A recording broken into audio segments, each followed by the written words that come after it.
নমস্কার, আপনাদের সকলকে স্বাগত জানাই।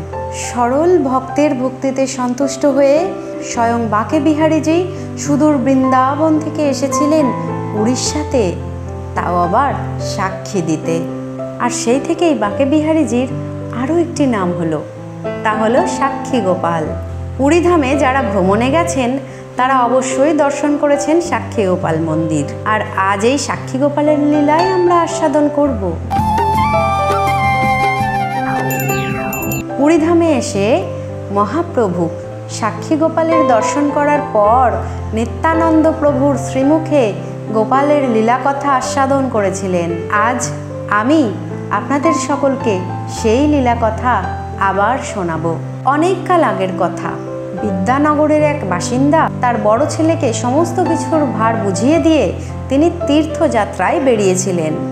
তীর্থ ভ্রমণ করতে করতে শ্রীধাম বৃন্দাবনে পৌঁছে তার সঙ্গে দেখা হয়েছিল এক ব্রাহ্মণ বিপ্র যুবকের। সে ছিল নিচু কুলের ব্রাহ্মণ বিপ্র। বৃদ্ধ বিপ্রকে দেখার পর সেই যুবক বিপ্র বললেন, আমি কি আপনাকে একটু সাহায্য করতে পারি? এত বড় ভারী বস্তা নিয়ে আপনি তীর্থ ভ্রমণ করছেন, বড় ক্লান্ত দেখাচ্ছে আপনাকে। আপনি এই সব কিছু একা কিভাবে বইবেন? বৃদ্ধ বিপ্র মহাশয় রাজি হয়ে গেলেন। তিনি ভাবলেন, সত্যিই তো, কেউ যদি আমায় একটু সাহায্য করে তাহলে তো বেশ ভালোই হয়। তখন তারা দুজনে মিলে একসঙ্গে সেই স্থান ভ্রমণ করলেন। তখন সেই যুব বিপ্র বৃদ্ধ মহাশয়কে সমস্ত স্থান ঘুরিয়ে দেখালেন, তার বোঝা টেনে তাকে অনেকটা সাহায্য করলেন এবং এর ফলে সেই বৃদ্ধ মহাশয় সেই যুবকের উপর বড়ই সন্তুষ্ট হলেন। খুশি মনে বৃদ্ধ মহাশয় বিপ্র যুবককে বললেন, এবার আমি বাড়ি ফিরে যাব। তোমারও তো বাড়ি ফিরে যাওয়ার সময় হয়েছে, কিন্তু তুমি আমার যে উপকার করলে তা আমি জীবনে কখনোই ভুলব না। আমার একটিমাত্র কন্যা আছে, আমি তার ভার তোমাকে দিতে চাই, অর্থাৎ তার সাথে তোমার বিবাহ দিতে চাই। যুবক বিপ্র বললেন, না না, সে কি করে সম্ভব? আপনি হলেন উচ্চবর্গীয় ব্রাহ্মণ আর আমি হলাম নিচু কুলের ব্রাহ্মণ। আপনার বাড়িতে আপনার পরিবার আছে, বিশেষ করে আপনার পুত্র, সে কখনোই মেনে নেবে না এই সম্পর্ক। আর এই বিষয়ে আপনার বাড়িতে জানিয়ে আপনার কোনো সুবিধা হবে না, বরং আপনার বাড়িতে অশান্তির সৃষ্টি হবে। আর আমার কী লাভ বলুন তো আপনাকে শুধু শুধু অশান্তিতে ফেলে? আর তাছাড়া আমি আপনার মেয়েকে পাওয়ার জন্য তীর্থভ্রমণে আপনাকে সাহায্য করিনি। আমি আমার মন থেকে ভালোবেসে এই কাজ করেছি। আমি আমার নিজের মঙ্গলের জন্য আপনাকে সাহায্য করেছি। তার পরিবর্তে আমি কিচ্ছু আশা করি না, আর আমি কিছু নিতেও পারবো না। তারপর সেই বৃদ্ধ মহাশয় তাকে বললেন, তুমি চিন্তা করো না, আমি খুশি মনে আমার মেয়েকে তোমার হাতে তুলে দিতে চাই। আর তুমি নিশ্চিন্তে থাকো, এ বিষয়ে আমার বাড়িতে কেউ দ্বিমত করবে না। অগত্যা তখন সেই যুবক বিপ্র বৃদ্ধ মহাশয়কে বললেন, ঠিক আছে, আপনার সিদ্ধান্তই শিরোধার্য। তবে এই বাঁকে বিহারী গোপালের সম্মুখে আপনি কথা দিন, আপনি আপনার কথার মান রাখবেন। সেই বৃদ্ধ মহাশয় তখন বাঁকে বিহারীজির সম্মুখে গিয়ে বললেন, হে ভগবান, আমি তোমার সামনে কথা দিয়ে গেলুম, আমার মেয়েকে এই যুবকের হাতেই আমি তুলে দেব। কেউ যদি আপত্তি করে তুমি গিয়ে সাক্ষী দিও। তারপর তারা যে যার মতো নিজ নিজ গৃহে ফিরে গেলেন। বয়স্ক ব্রাহ্মণকে স্বাগত জানানোর জন্য তার বাড়িতে অনেক আত্মীয় স্বজন আগের থেকেই উপস্থিত ছিলেন।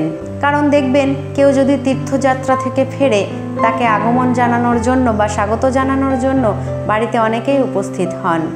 এমনকি যে ব্যক্তি তীর্থভ্রমণ থেকে ফিরেছেন তার পা ধুইয়ে দিয়ে তার চরণ স্পর্শ করে তীর্থভ্রমণের পুণ্যও অনেকে লাভ করতে চান।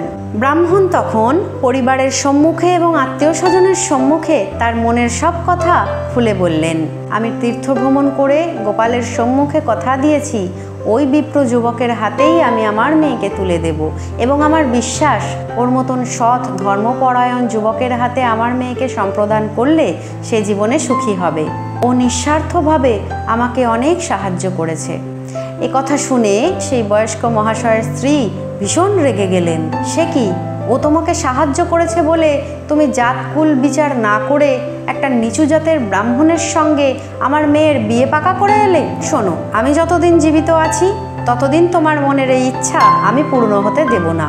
তার বড় ছেলেও একই কথা বলল, ঠিক বলেছ মা, আমি থাকতেও বাবাকে এমনটা করতে দেব না। তুমি কুলীন ব্রাহ্মণ হয়ে এটা কিভাবে করলে? একটা লেখাপড়া না জানা, চালচুলোহীন, নিচু জাতের ব্রাহ্মণ পুত্রের সাথে আমার অত সুন্দরী বোনের বিবাহ কি করে স্থির করলে? এই ঘটনার পর 2 মাস কেটে গেল। 2 মাস পরে বিয়ে করার প্রস্তুতি নিয়ে সেই বিপ্র যুবক বৃদ্ধ ব্রাহ্মণের বাড়িতে এসে উপস্থিত হলেন। এসে বললেন, নমস্কার প্রভু, তীর্থযাত্রা করাকালীন আপনি আমাকে কথা দিয়েছিলেন আপনার মেয়ের সহিত আমার বিবাহ দেবেন।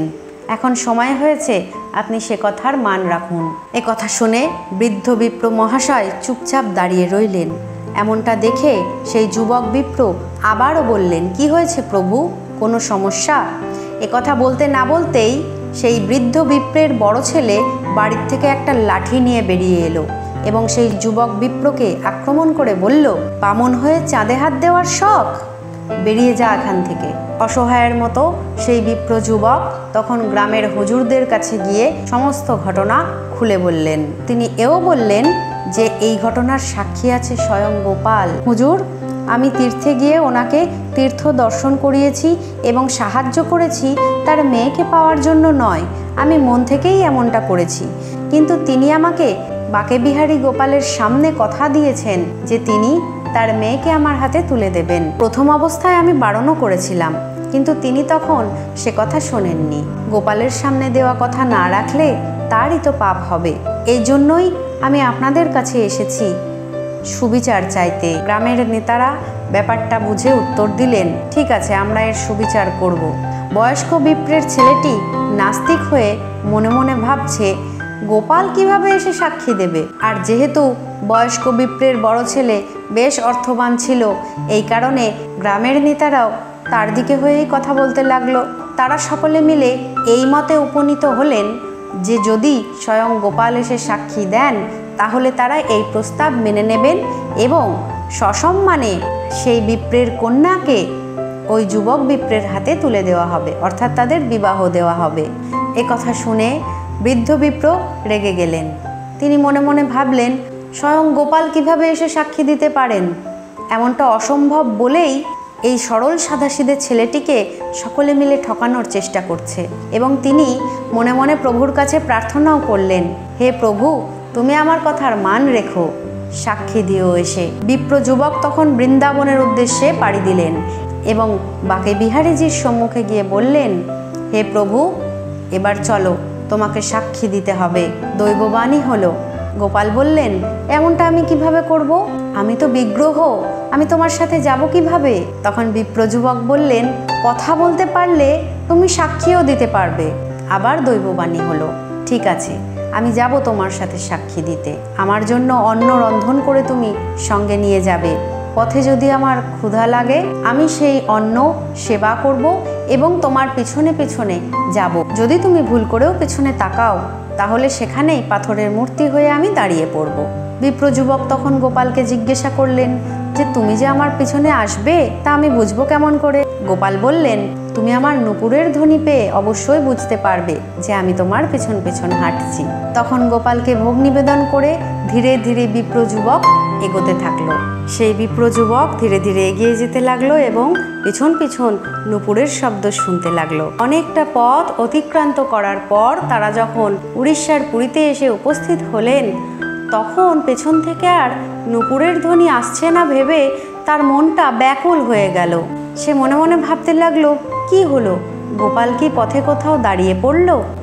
এই বলে মনে কৌতূহল চেপে রাখতে না পেরে সে পিছন ঘুরে চাইল, আর সেখানেই গোপাল স্তব্ধ হয়ে গেল, পাথরের মূর্তিতে পরিণত হলো। গ্রামবাসী থেকে শুরু করে সকলেই এমন অদ্ভুত লীলা দর্শন করলেন এবং সাক্ষী দিতে এসেছিলেন বলে বাঁকেবিহারীজির নতুন নাম হলো সাক্ষী গোপাল।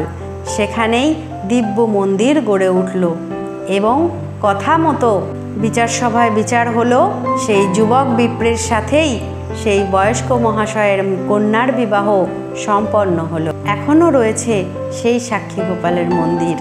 আপনারা পুরীতে যারা গেছেন নিশ্চয়ই দর্শন করেছেন। সরল ভক্তের ভক্তিতে সন্তুষ্ট হয়ে স্বয়ং ভগবানও এসেছিলেন সাক্ষী দিতে।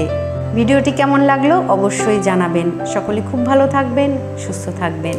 রাধে রাধে। জয় সাক্ষী গোপালের জয়।